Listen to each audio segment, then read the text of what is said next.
today's live stream. My name is Ozair, and it is 3 o'clock in the afternoon on the 7th of June 2022 in the UK. A very warm welcome to everyone. It is a very warm welcome because it is bakingly hot today in the UK, and we're not very used to hot weather. So it's bright, it's sunny, and it's very warm. So it's all good. But it's what we call a first world problem.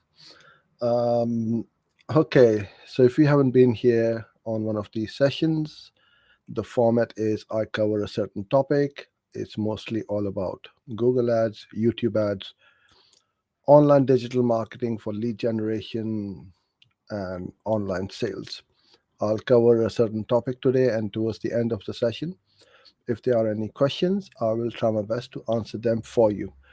So if you would like to send any questions across, then please do so, and they will all be queued up, and I'll go in that order they've been received. So this live stream is also uploaded to YouTube, Facebook, Twitter, and LinkedIn. So let's get started. And today I'm going to talk about setting up conversion tracking, why you need it, why you must use it, because I see many accounts when I audit them, the conversion tracking hasn't been set up properly, or it is broken, and there's a number of issues. The client doesn't know what's happening, and all that happens is you will end up um, stopping your campaigns because you don't know where your hard-earned cash is going. Obviously, it's going to Google, but you're not getting much back in return. So I'm going to go through a couple of types of conversions, the main conversion, which is the primary one, and then some soft conversions, which are the secondary ones as well. And many people, advertisers, get confused as to which one should I be using and which one should I set up. So let's hop into our Google Ads account. And before I do that, if you would like to join our Facebook group, which is free to join in, the URL is on your screen right now. So we got about 700 marketeers, business owners, professionals, and we've got a nice little community being built up where everyone helps each other and get help from others as well. Okay, so let me bring up the screen.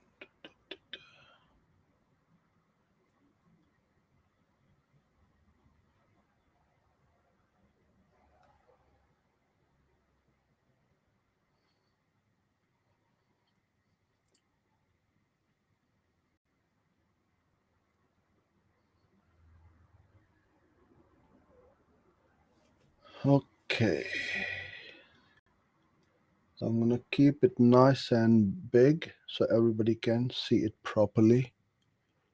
Otherwise, especially on the mobile, you can't see things quite a lot. Okay. Um, so I'm in my account, one of my accounts. This is a test one, so we use this for setting up and all that. You go to tools and settings, and then under measurement, you go to conversions, you'll end up on this page. So it says here no active conversion action because there isn't any in this account. I click on the blue button. Now you get four choices. One is the website, app, phone calls, and import.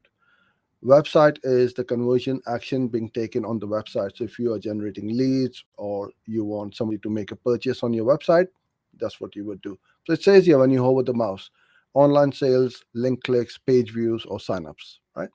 App is if somebody is installing your app, downloading your app, in-purchase apps, and so on. Phone calls, if you are tracking phone calls, you want to track all the calls you're getting into your business. And this is an import where you import data from your CRM. So let's say you got a consulting business where the conversions happen offline and not online. So you can import the data from here. by setting it from here. And Salesforce is the only CRM which has got a direct integration into Google Ads, but many people are using HubSpot, Go High Level, and so on. It is possible to import all of those conversion data into Google Ads, which I would highly recommend you do. So for this video, I'm just going to click on the website conversion, double click on it. Now they keep changing this interface, so if you see something different, it will get updated over here eventually, but it's pretty much same or similar. So I'm going to click on that and scan it. And what Google is doing is going to check that have you got a Google tag on your website or not. So if you have, you will get something like this. If not, it will tell you that you need to put the G tag on your website. Now, here's where the confusion comes along, because now this is all brand new. So let me go through this. So you've got two actions. One is the page load as a conversion action, and the other one is the manually using the code. I'll go through each one of them. All right. Page load. Select conversion goal. So before I do that, let me go through this over here. Add a page load as a conversion action. If you want to measure visits on to an order thank you page, email sign up confirmation page, or a form completion page. And this I would highly recommend. Some of the forms on certain websites, a pop-up message comes up for 5 seconds and disappears. I would recommend not to do that, because this is what you want to do. If there's a problem, we can track how many visitors reached your thank you page and how many conversions are showing. It's much easier to track that way. And especially in Google Tag Manager, you can set it up very easily and quickly. And you want to measure visits to certain pages of your website. So for example, if you've written a really nice piece of blog and you want to see the level of engagement on that blog post, how long a visitor stayed on your website for, how far down the page they scroll down, if they clicked on other pages or not, you can track all of that from here. All right, let me try and enlarge this a little bit more. We have this space. I think that's a bit better. Oh, it's too big. Okay, that's a bit better. So hello to everyone. Hi, Hypo Gaming, and I think we got a couple more from Facebook as well. Amjad as well. So yeah, thanks for joining in, and put in your questions as we speak. All right. So now we have the sales categories, and they have separated this out, which is quite good of Google, because there's less confusion. So sales category is add to cart, begin checkout, subscribe, or purchase. These are the 4 actions. You can make custom ones as well, but these are your 4 built-in conversion actions. Then we've got lots of lead categories. So contact, submit lead form, book appointments, and so on. And then you got some page view. If somebody went to a page, somebody visited your website or a blog or a category page or something like that, you can also set this up over here. We're going to do a simple one, which is submit a form. But before I go on to that, what I want to do is to go through these 4 and also the secondary and the primary conversions. Okay, I can do that afterwards. So let's start with a simple one. Let's say I want a page view. So when somebody has filled in the form and they've gone to the thank you page. So there are 3 options: URL is, URL contains, and URL starts with. I would not recommend you do any of the second or the third one. It's got to be URL is. So if your URL is SF Digital, which is my website, / thank you, I'm just making one up. It needs to be exactly.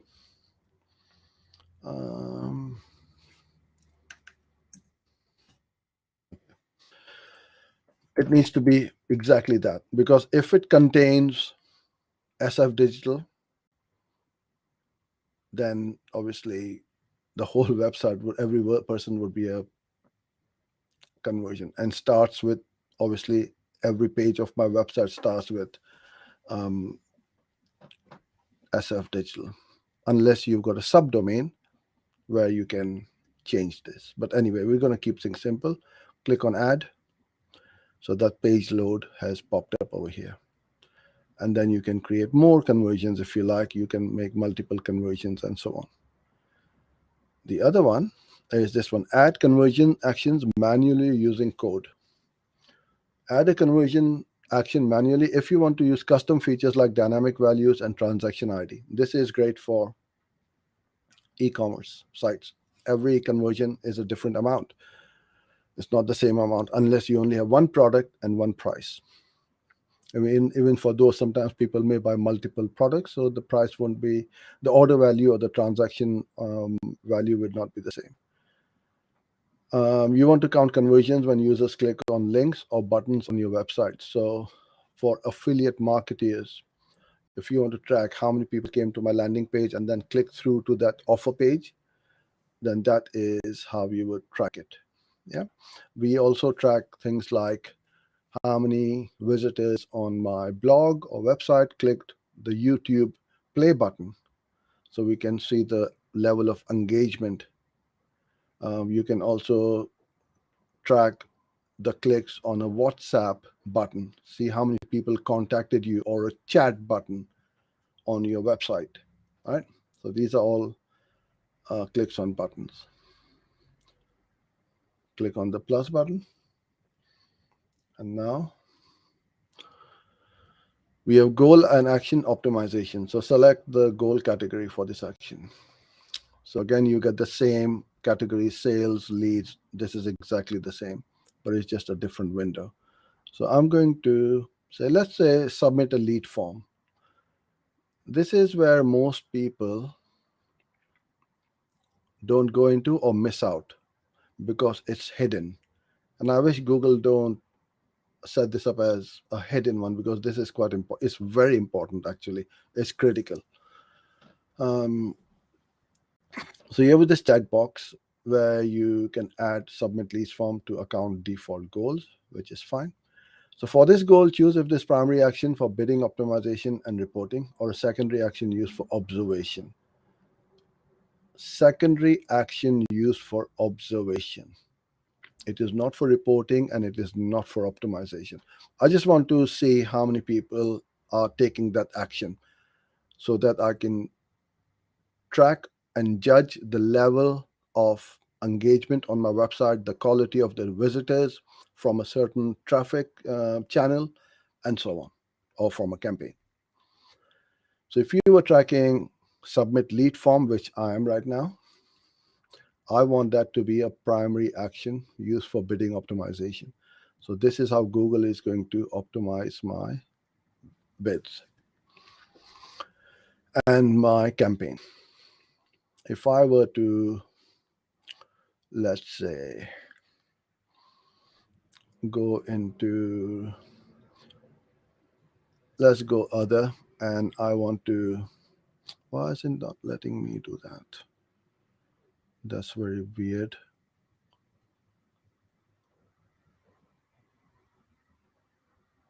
Okay. Something's not right. It could be a glitch on the system right now or something like that. But anyway, you get this option to convert or to track both of them. Conversion actions need to be added to your website's code. No, that's fine. Okay. So I'm not sure if anybody else has experienced this or not, but usually this is available. If somebody viewed a video or made an outbound click using my affiliate link on my blog or website, I want to track those. I would set those up as a secondary action because they are not actual conversion. They have not signed up. They have not made a purchase. But I want to know, if I get 100 people to my website, how many people clicked on that button, or how many people clicked on that video, how many people scroll to the bottom of the page, and so on. All of that could be classified as a secondary conversion and is not reported in the conversion column. It will be reported in the all conversion column. That is the difference between these two. So any main conversion needs to be a primary conversion. Any soft conversions or smaller conversions need to be secondary conversion. Conversion name, whatever you want to put in. So I can say video, clicked video button, or something like that. If you want to put in a value for each conversion, you can. If not, leave it blank. But it says here not recommended. I would always say just put in one, because then you can see a value. So let's say for lead generation, if you and certain percentage of lead convert into a customer spending some money with you. So you can work out your value per lead. And if that lead is worth £100 to you, and 1 in 10 convert, and every time you get a conversion, they spend 1,000. So every time you get a lead, you're potentially earning 100.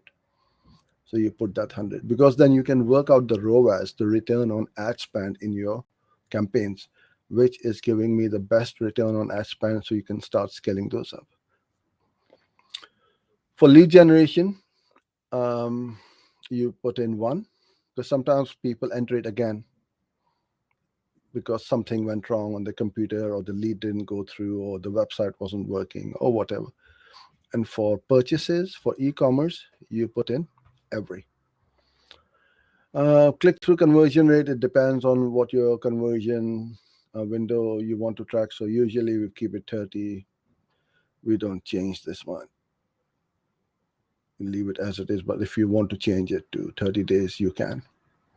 And the last one is the attribution model. And this is where certain confusion pops in as to which one should I be using and which one is the best one. Now, I'm pleasantly surprised that they have put the data driven as a recommended and the default attribution model. Before, it used to be the last click.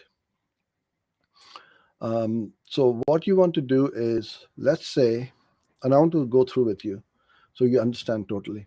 Data driven is all AI, the latest and the greatest Google has to offer.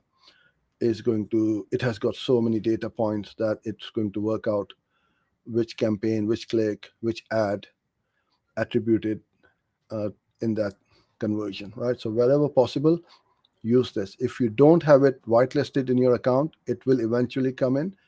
Before, a certain account, any account needed to spend a certain amount of money to get that, but now they're rolling this out across all the accounts. Last click. So the best analogy I can give you is a game of football. So if the striker, who's the last person to get the touch and score the goal, he gets the credit for that goal, which usually they do. But what about the other 10 players in the team? They pass the ball around for him to score the goal. If he didn't get the ball, nobody passed him the ball, he won't be able to score. So that's what we call the last click. The first click is the goalkeeper. He kicked the ball forward or up the field, and somehow it ended up in the goal. So he gets that attribution. That's the first click. Linear. All 11 players in the team get attributed the same amount and level of conversions because they're playing as a team. Time decay. So if a click happened 10 days ago and the last click happened 1 day ago, the last click happened, whatever the closest to that conversion will get the most attribution, whereas the oldest click will get the least conversions, right? So in this case, our keeper and then the midfield players and then the striker will get the most conversion. Position based, the keeper and the striker, right? Keeper if kicked the ball and the striker scored the goal, and the rest of them got equal 20%. So the keeper and the striker will get 40% each of the attribution, and the rest of the team or the rest of the clicks will get 20% between them. So when you have got this kind of conversion attribution model, you will see conversions like 1.5, 2.87, and numbers like these. And you might wonder, why the hell is Google giving like that? It's either a conversion or not a conversion. It has to be an equal number or a whole number. Is because of this attribution model, especially with data driven. So that's how you would set it up. And this is how we set up our conversion goals and the attribution model. I've got about a few minutes. I'm going to go on to the questions and see what we've got and try to answer them for you. So if you haven't put your questions in, then please do so now. Okay.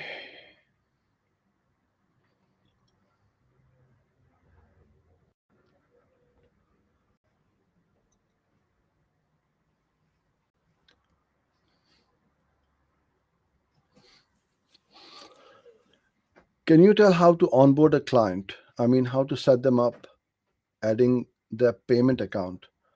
Okay, so onboarding a client does not mean just access to the Google account. There's a lot more to it.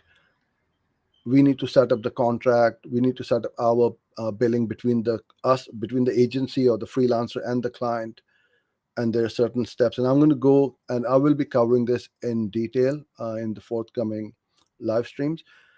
But with regards to setting up payment in the Google Ads account, I would never ever get involved with that. It is the client's responsibility to first have the Google Ads account and secondly have the payment set up on there.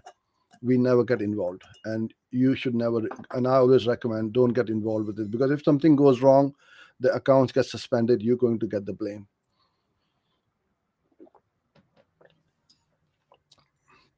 So don't get involved with the client onboarding, especially. I mean, with setting up their Google Ads account. If a client comes to us and they don't even have a Google Ads account, we don't take them on. Very rarely we would, because they're very at a very early stage. They're not ready for Google Ads. So it's up to you what sort of clients you want to take on, but don't get involved with the billing. Do you have to make new accounts every time you get a client? Not at all. As I said, we don't get involved with this at all. The client sets up their own account. Okay, Hyper Gaming. I've been learning Google Ads and I have to ask you a favor. Can you give me a internship in your agency so I can get hands-on experience? So we do take people from time to time. So at the moment, we don't have a vacancy, unfortunately. Okay. Jet. Everything seems to be working fine over here. I'm not sure why is it not working. Possibly it's because your internet is not working, or it may be down.